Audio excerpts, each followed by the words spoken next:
بسم اللہ الرحمن الرحیم. آپریشن سندور ایک ٹریلر فلم ابھی باقی ہے. انڈین آرمی چیف کی نئی بھڑک. بنگلہ دیش کے سپریم کورٹ نے حسینہ واجد کو سزائے موت سنا دی ہے اور ڈھاکہ میں آگ اور خون کا کھیل دوبارہ شروع ہو چکا ہے. آپ دیکھ رہے ہیں مبشر لقمان چینل. میرا نام مبشر لقمان.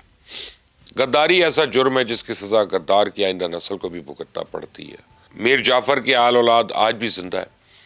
ان میں بعض افراد پاکستان میں اچھے عہدوں پر فائز بھی رہے، لیکن بدقسمتی سے سب کے سب گمنامی میں زندگی گزار کر دنیا سے رخصت ہو گئے. جو زندہ ہیں ان کو بھی کبھی اپنے حسب نسب کا پرچار کرنے کی ہمت نہیں ہوئی ہے. پاکستان کو 2 لاکھ کرنے والا شیخ مجیب الرحمان اور اس کا خاندان بھی اسی انجام سے دوچار ہوا. اسے غدار کی واحد نشانی حسینہ واجد کی صورت میں رہ گئی تھی.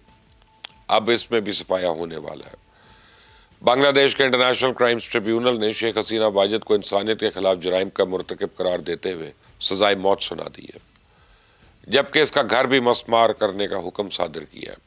آپ اپنی اسکرین پہ دیکھ سکتے ہیں کہ سرکاری مشینری حسینہ واجد کی رہائش گاہ کے باہر پہنچ چکی ہے، اور جب تک یہ ویڈیو آپ تک پہنچے گی تب تک بنگلہ دیش کی دھرتی سے اس غدار کے خاندان کا نشان مٹ چکا ہوگا. بنگلہ دیش کی عبوری حکومت نے ایک بار پھر بھارت سے حسینہ واجد کی حوالگی کا مطالبہ کیا.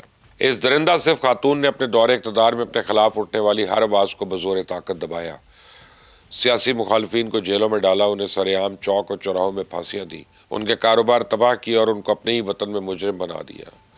پچھلے سال جب بنگلہ دیش کے طلباء نے اس جلاد سے نجات حاصل کرنے کے لیے تحریک شروع کی تو مظاہرین کو منتشر کرنے کے لیے اس نے آنسو گیس کی شیلنگ اور لاٹھی چارج پر اکتفا نہیں کیا، بلکہ ڈرونز اور گن شپ ہیلی کاپٹرز کے ذریعے نہتے مظاہرین پہ گولیاں برسائیں.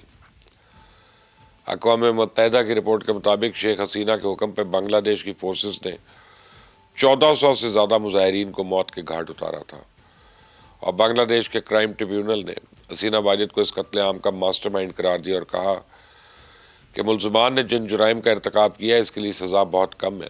یہ لوگ تو بہت زیادہ سزا کے مستحق ہیں. The then Awami League government led by Sheikh Mujibur Rahman planned in connivance with a neighboring country to weaken and abolish our glorious army and thus formed Rakhi Bahini, an armed organized parallel to the army. Sheikh Hasina Wajid نے اپنی پوری زندگی بھارت کی proxy بن کے گزاری اور اب بھارت میں اپنی زندگی کے آخری دن بھارت کی کڑی نگرانی میں بسر کر رہی ہے. اپنے ہی لوگوں پر گولی چلانے والی اس حکمران کی بے بسی کا عالم یہ ہے کہ وہ اپنی مرضی سے کسی کے ساتھ مل بھی نہیں سکتی.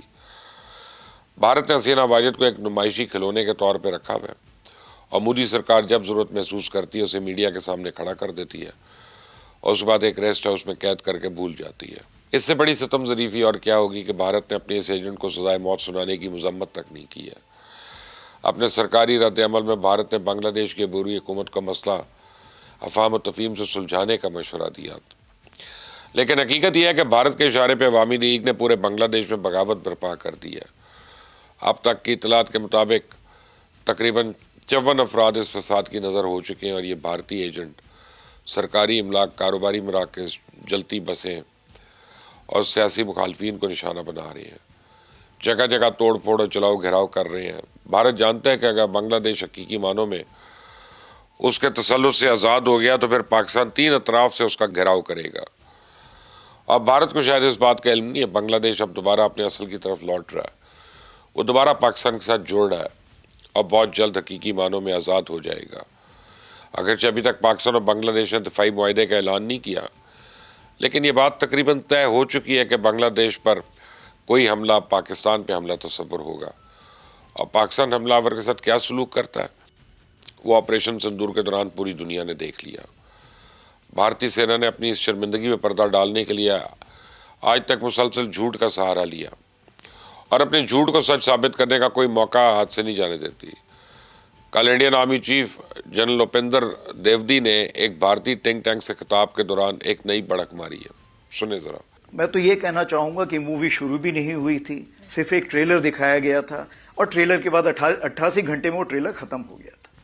تو آگے آنے والے حالات کیسے ہوں گے یہ اس کے بارے میں ہم پوری تیاری کر کے بیٹھے ہوئے ہیں. آپ نے سنا جس ٹریلر کی یہ بزدل جنرل بات کر رہا ہے، اس ٹریلر میں بھارت نے اپنے 8 جنگی طیارے S-400 ڈیفنس سسٹمز کے 2 یونٹ، 13 ایئر بیسز اور سینکڑوں فوجیوں کی جانیں گنوائی تھی. اس حقیقت کو پوری دنیا جانتی ہے کہ بھارت نے خود لڑائی شروع کی اور پھر خود ہی سیز فائر کی بھیک مانگنا شروع کر دی. صدر ٹرمپ ہر دوسرے تیسرے دن بھارت کو اس کی اوقات یاد دلاتے ہیں اور دنیا کو بتاتے ہیں کہ اگر مداخلت نہ کرتے تو پاکستان نے بھارت کو نیست و نابود کر دینا تھا.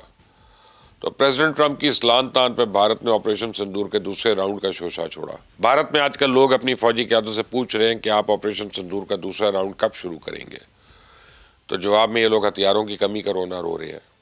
سنیں ذرا انڈین آرمی چیف کس طرح اپنی بے بسی کی داستانیں سنا رہا ہے. لڑائی کتنے دن چلے گی یہ آج ہم نہیں بتا سکتے ہیں. ہم نے تو لڑائی تقریباً مان لیجیے 88 گھنٹے میں کی, کل کوئی 4 مہینے بھی چل سکتی, 4 سال چل سکتی ہے. اس چیز کو مد نظر رکھتے ہوئے کیا ہمارے پاس ساز و سامان ہے اس لڑائی کو لڑنے کے لیے؟ کیا اس کے لیے شسطر ہیں؟ اگر نہیں ہیں تو اس کی ہمیں تیاری کرنی پڑے گی. ہمیں یہ دیکھنا پڑے گا کہ ہمیں 4 سال کی لڑائی تک کے لیے بھی تیاری کر کے رکھنی. یہ وہی انڈین آرمی چیف ہے جو اکتوبر میں فوجیوں سے خطاب کے دوران پاکستان کو نقشے سے مٹانے کی باتیں کر رہا تھا. لیکن آج اس کی اوقات یہ ہے کہ اس کے پاس جنگ کے لیے نہ کوئی اسلحہ ہے نہ ہی وسائل. میں نے پہلے بھی آپ کو بتایا تھا کہ انڈیا پاکستان پہ حملے کی جرت نہیں کرے گا, بلکہ پاکستان پہ دباؤ برقرار رکھنے کے لیے مسلسل جنگ کا راہ لاپتا رہے گا. تو بھارتی سینا کا مورائل بتا رہا ہے کہ وہ اس حقیقت کو جان چکی ہے کہ اگر اب جنگ ہوئی تو پھر گھنٹوں, ہفتوں یا مہینوں میں ختم نہیں ہوگی بلکہ سالہ سال چلے گی. اسے بھارت نے اپنی توجہ اندرونی دہشت گردی کے خاتمے پہ مرکوز کر دی ہے. دلی دھماکہ ایک ٹیسٹ کیس ہے. اس واقعے کی بنیاد پہ بھارت میں بسنے والے عام مسلمانوں کو دہشت گردی کا ہمدرد ثابت کرنے کی کوشش کی جا رہی ہے. گودی میڈیا پچھلے کئی روز سے بھارتی مسلمانوں کو غدار ثابت کرنے کی مہم چلا رہا ہے اور آج گودی میڈیا نے دلی دھماکے کے مبینہ خودکش بمبار کی ایک ویڈیو نشر کی ہے جس میں وہ خودکش حملے کو جائز ثابت کرنے کی کوشش کر رہا ہے. The presumption that a particular is going to die in a particular situation is not, we don't have situation. Modi سرکار کے تیور بتا رہے ہیں کہ بھارت میں مسلمانوں اور سکھ کمیونٹی کے برے دن شروع ہونے والے ہیں.